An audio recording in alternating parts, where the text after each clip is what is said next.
Assalamualaikum warahmatullahi wabarakatuh.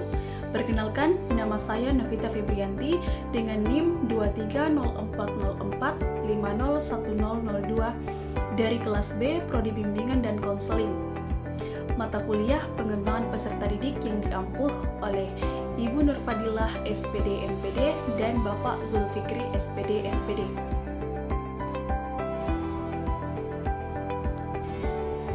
Baik, langsung saja saya akan menjelaskan materi yang pertama, yaitu pertumbuhan dan perkembangan kognitif. Konsep dasar pertumbuhan dan perkembangan kognitif. Kemampuan kognitif dapat dipahami sebagai kemampuan anak untuk berpikir lebih kompleks serta kemampuan untuk melakukan penalaran dan pemecahan masalah.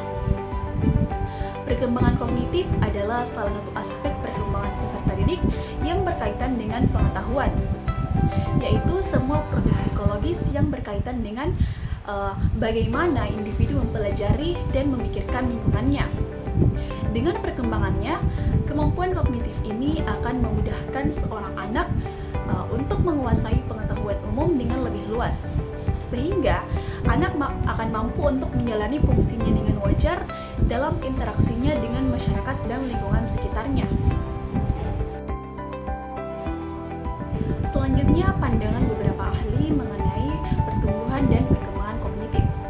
Ahli yang pertama yaitu Dictionary of Psychology karya Driver dijelaskan bahwa kognisi adalah istilah umum yang mencakup segenap mode pemahaman, yakni persepsi, imajinasi, penangkapan makna, penilaian, dan penalaran.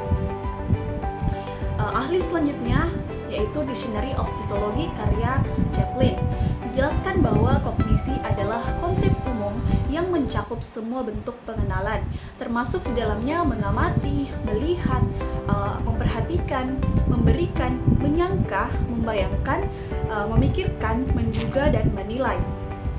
Secara tradisional, kognisi ini dipertentangkan dengan kenasi atau kemauan dan dengan afeksi atau perasaan. Ahli yang ketiga yaitu Jean Piaget. Piaget membagi perkembangan kognitif menjadi 4 tahap utama. Yang pertama yaitu tahap sensori motor. Yang kedua, tahap praoperasional. Yang ketiga, tahap konkret operasional. Dan yang terakhir adalah tahap formal operasional. Piaget percaya bahwa anak-anak itu aktif membangun pengetahuan mereka melalui interaksi dengan lingkungannya. Kemudian, ahli yang keempat yaitu Lev Vygotsky. Vygotsky mengemukakan mengenai teori zona perkembangan proksimal. Teori ini menekankan pada interaksi sosial dan pengajaran dalam perkembangan kognitif. Ia mengatakan bahwa perkembangan seseorang itu dipengaruhi oleh hubungan mereka dengan orang lain. Sekarang saya akan memaparkan satu persatu tahapan dan periode pertumbuhan dan perkembangan kognitif pada anak. Tahap yang pertama yaitu tahap sensori motorik. Tahap ini terjadi pada anak usia 0 sampai 2 tahun.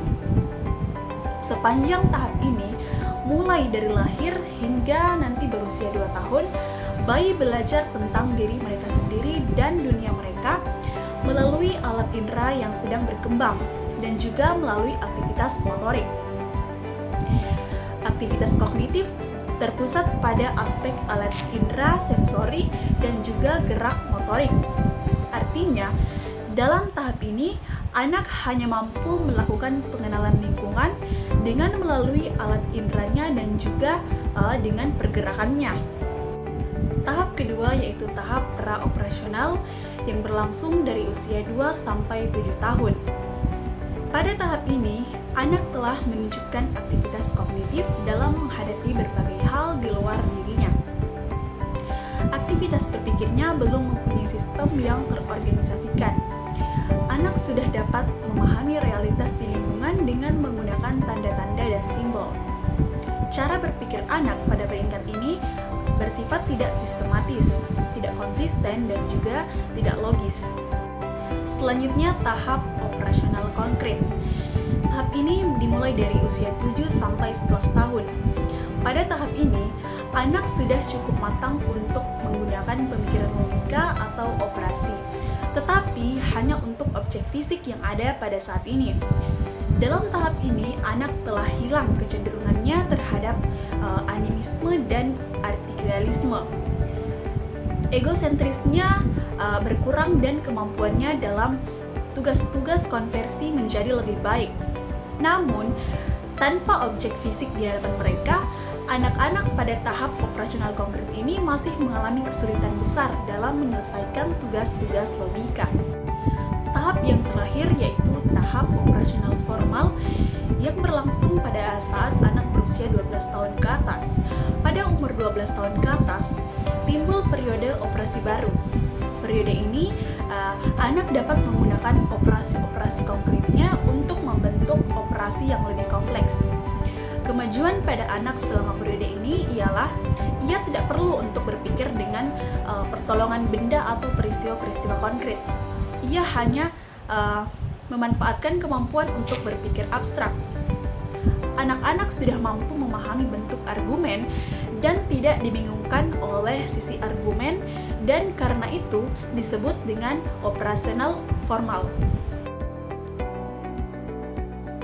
Nah, faktor apa saja yang mendukung pertumbuhan dan perkembangan kognitif? Faktor yang pertama yaitu faktor keturunan. Keturunan merupakan sifat seseorang yang bersifat bawaan dan berpotensi untuk berkembang. Faktor ini menentukan kemampuan berpikir anak secara intelektual. Anak kemungkinan akan memiliki kemampuan berpikir yang mirip dengan orang tuanya. Entah itu apakah normal, di bawah normal, atau di atas normal. Jika orang tuanya memiliki tahap pemikiran yang seperti itu, maka tidak tertutup kemungkinan bahwa anak juga akan mengikuti kognitif dari si orang tuanya itu. Faktor pendukung yang kedua yaitu faktor lingkungan. Faktor lingkungan pun turut mempengaruhi tingkat kognitif atau intelijensi si anak. Ada dua faktor lingkungan yang paling meningkatkan perkembangan kognitif anak, yaitu keluarga dan sekolah. John Locke menyampaikan bahwa perkembangan manusia sangatlah ditentukan oleh lingkungannya. Berdasarkan pendapat John Locke, perkembangan taraf intelijensi sangatlah ditentukan oleh pengalaman dan pengetahuan yang diperoleh dari lingkungan hidupnya. Jika lingkungannya dikelilingi oleh orang-orang yang berpendidikan dan mampu untuk menuntunnya, maka akan baik bagi perkembangan kognitifnya. Sehingga faktor lingkungan ini sangat berpengaruh dan juga memberikan manfaat yang sangat-sangat baik dalam perkembangan kognitif anak. Yang ketiga yaitu faktor pembentukan. Pembentukan ialah semua keadaan di luar diri seseorang yang mempunyai pengaruh terhadap perkembangan kecerdasannya. Nah, pembentukan ini dibagi menjadi pembentukan yang sengaja, yaitu dalam sekolah dan formal, dan juga pembentukan yang tidak disengaja, yaitu pengaruh alam sekitar. Sehingga manusia menggunakan kecerdasannya untuk bertahan hidup ataupun beradaptasi. Faktor pembentukan juga mencakup kemampuan gerak dan keseimbangan anak. Ketika anak sedang aktif bergerak, hal ini dapat membantu untuk meningkatkan kemampuan berpikir dan belajar anak. Yang keempat yaitu faktor minat dan bakat. Minat dapat mengarahkan seseorang untuk bertindak menuju tujuannya dan memotivasi perbuatan itu. Minat yang dimiliki seseorang dapat mendorongnya untuk berbuat lebih giat dan lebih baik lagi. Sedangkan bakat didefinisikan sebagai kemampuan bawaan, potensi yang masih perlu dikembangkan dan dilatih lagi agar bisa terwujud. Bakat yang dimiliki seseorang akan mempengaruhi tingkat kecerdasannya. Dia akan lebih mudah dan cepat dalam mempelajari hal-hal tersebut. Kemudian faktor pendukung yang terakhir yaitu faktor interaksi sosial. Interaksi sosial dapat berupa bertukar pikiran, gagasan, atau pendapat dengan orang lain. Interaksi dengan teman sebaya, orang yang lebih tua atau dewasa, atau bentuk kegiatan lainnya Melalui diskusi ini akan diperoleh pengalaman mental yang bagus. Selain faktor pendukung, terdapat pula faktor penghambat dalam pertumbuhan dan perkembangan kognitif anak. Faktor yang pertama yaitu faktor pola asuh dari orang tua. Pola asuh orang tua yang tidak baik seperti bersikap otoriter, kurang memberikan kasih sayang, dan tidak memberikan stimulasi yang tepat dapat mempengaruhi perkembangan kognitif anak. Faktor yang kedua yaitu faktor lingkungan yang tidak nyaman. Lingkungan yang tidak nyaman seperti lingkungan yang berisik atau tidak aman dapat mempengaruhi perkembangan kognitif anak. Yang ketiga yaitu keterlambatan perkembangan sosial. Ketidakmampuan seorang anak untuk berinteraksi sosial dengan baik bisa menghambat perkembangan kemampuan komunikasi dan sosial mereka. Yang keempat yaitu kurangnya akses ke pendidikan. Anak-anak yang tidak memiliki akses yang memadai ke pendidikan akan menghambat perkembangan potensi kognitif mereka. Yang kelima yaitu gangguan penglihatan atau pendengaran. Gangguan penglihatan atau pendengaran dapat mempengaruhi perkembangan kognitif karena dapat mengganggu akses informasi dan interaksi dengan lingkungan mereka. Yang keenam yaitu cacat fisik. Anak yang cacat fisik dapat mengalami hambatan dalam perkembangan kognitifnya.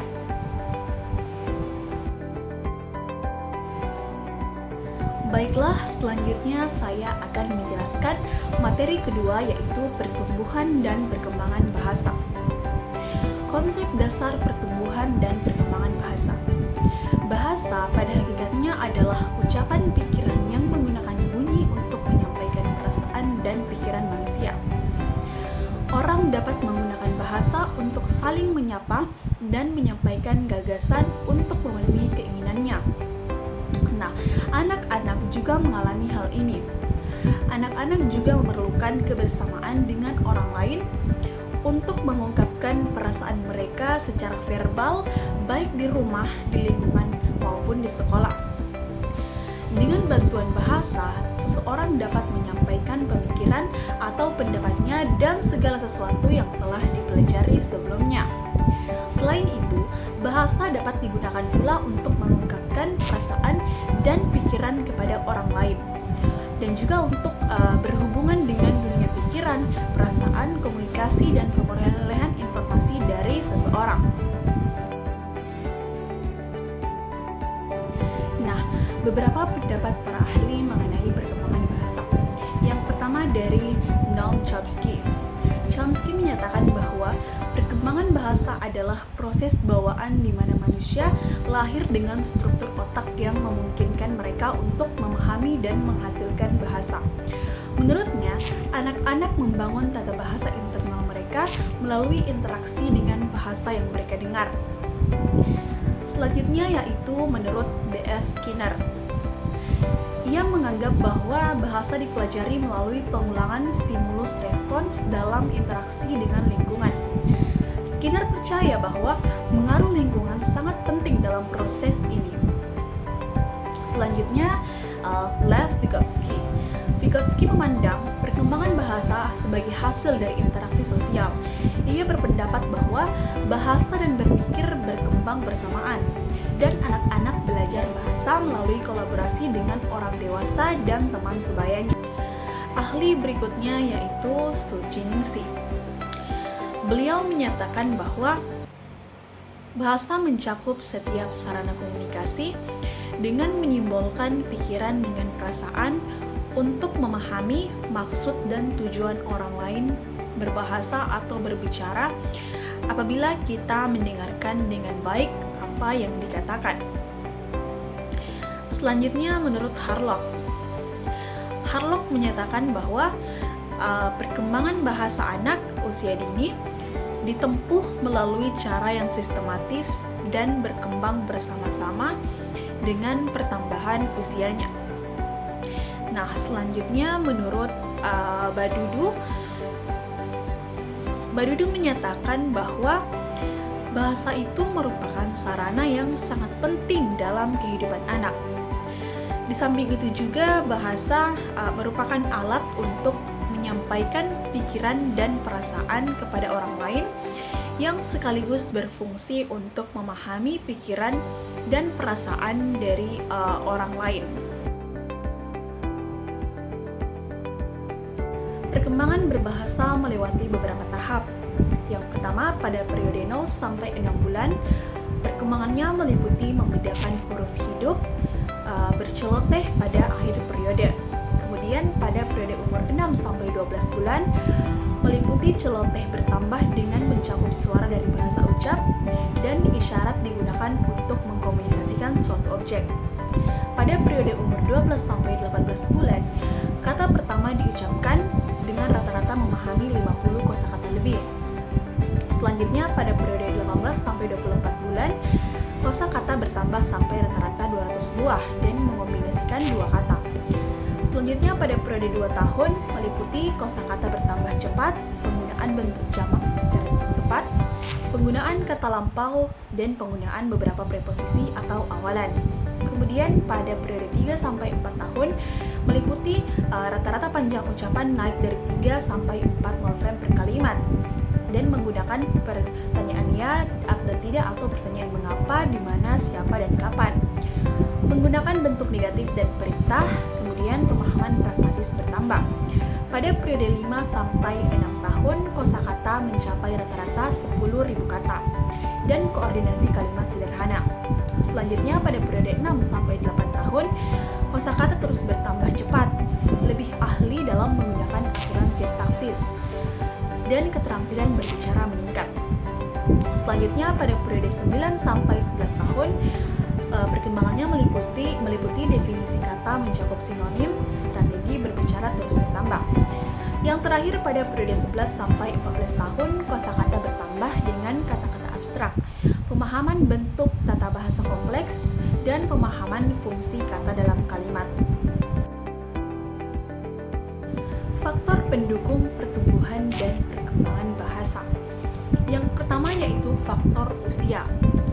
Usia anak merupakan salah satu faktor yang mempengaruhi perkembangan bahasa. Seiring dengan bertambahnya usia anak, kemampuan berbahasanya pun akan semakin meningkat. Yang kedua, faktor dukungan dari orang tua. Orang tua yang mendukung, berbicara dengan anak, dan membacakan buku akan membantu anak dalam perkembangan bahasanya. Faktor pendukung yang ketiga adalah faktor komunikasi dengan orang lain. Anak perlu menggunakan bahasa untuk berkomunikasi dengan orang lain. Oleh karena itu, kemampuan berkomunikasi sangat penting untuk pengembangan bahasa anak. Orang tua dapat mendorong anak untuk berkomunikasi dengan memberikan kesempatan kepadanya untuk berinteraksi dengan orang lain, misalnya melalui bermain atau kegiatan kelompok. Selanjutnya yang keempat adalah faktor lingkungan. Lingkungan memainkan peran yang sangat penting dalam perkembangan bahasa. Lingkungan yang mendukung dapat membantu anak mengembangkan kemampuan berbahasanya. Misalnya orang tua dapat mengalokasikan waktu untuk melakukan aktivitas yang melibatkan percakapan dengan anak, seperti membaca buku atau bercerita. Yang kelima yaitu kecerdasan. Kecerdasan seorang anak juga dapat mempengaruhi perkembangan berbahasanya. Anak yang memiliki kecerdasan lebih tinggi cenderung memiliki kemampuan berbahasa yang lebih baik pula. Selanjutnya adalah faktor pendukung yang keenam, yaitu percaya diri. Membangun rasa percaya diri anak juga dapat membantu mengembangkan kemampuan berbahasanya. Orang tua dapat mendorong anak untuk berani berbicara dan mengekspresikan diri serta memberikan feedback yang positif untuk meningkatkan rasa percaya dirinya. Selanjutnya yang faktor pendukung terakhir yaitu perbedaan individu. Setiap anak adalah unik dan mungkin memiliki kekuatan dan kelemahan berbeda dalam perkembangan bahasa. Sedangkan faktor penghambat meliputi yang pertama, keterlambatan perkembangan. Anak-anak yang mengalami keterlambatan perkembangan umumnya akan membutuhkan dukungan tambahan dalam perkembangan bahasa mereka. Yang kedua kedua yaitu gaya pengasuhan. Gaya pengasuhan juga dapat mempengaruhi perkembangan bahasa. Orang tua yang kurang terlibat dalam kehidupan anak atau menggunakan gaya pengasuhan yang kasar dapat menghambat perkembangan bahasa anak. Yang ketiga yaitu faktor keterbatasan stimulasi lingkungan. Lingkungan yang kurang kaya akan kata-kata, buku, dan kesempatan berbicara dapat memperlambat perkembangan bahasa anak. Selanjutnya, faktor keempat yaitu gangguan psikologis. Gangguan psikologis seperti autisme dan gangguan pemusatan perhatian dan hiperaktif ADHD juga dapat mempengaruhi perkembangan bahasa. Anak-anak dengan kelainan ini mungkin mengalami kesulitan berkomunikasi dan memahami bahasa. Yang kelima yaitu faktor keterbatasan sumber daya. Terbatasnya sumber daya seperti buku atau akses ke pendidikan dapat menjadi penghambat perkembangan bahasa. Yang keenam yaitu kurangnya interaksi sosial. Anak yang terbatas dalam interaksi dengan orang lain, terutama dalam konteks bahasa, dapat mengalami hambatan dalam perkembangan bahasa mereka. Selanjutnya, faktor yang ketujuh yaitu masalah pendengaran. Anak-anak dengan masalah pendengaran mungkin mengalami kesulitan mendengar dan memahami pembicaraan, sehingga dapat menghambat perkembangan bahasa mereka. Kemudian yang terakhir adalah paparan diri terhadap bahasa asing. Tidak dapat dipungkiri bahwa pemaparan diri terhadap bahasa asing juga dapat menghambat perkembangan berbahasa anak. Anak-anak mungkin menjadi bingung dan kesulitan membedakan kedua bahasa tersebut sehingga dapat menghambat perkembangan bahasa pertamanya. Sekian dari penjelasan saya, lebih dan kurangnya mohon dimaafkan. Wassalamualaikum warahmatullahi wabarakatuh.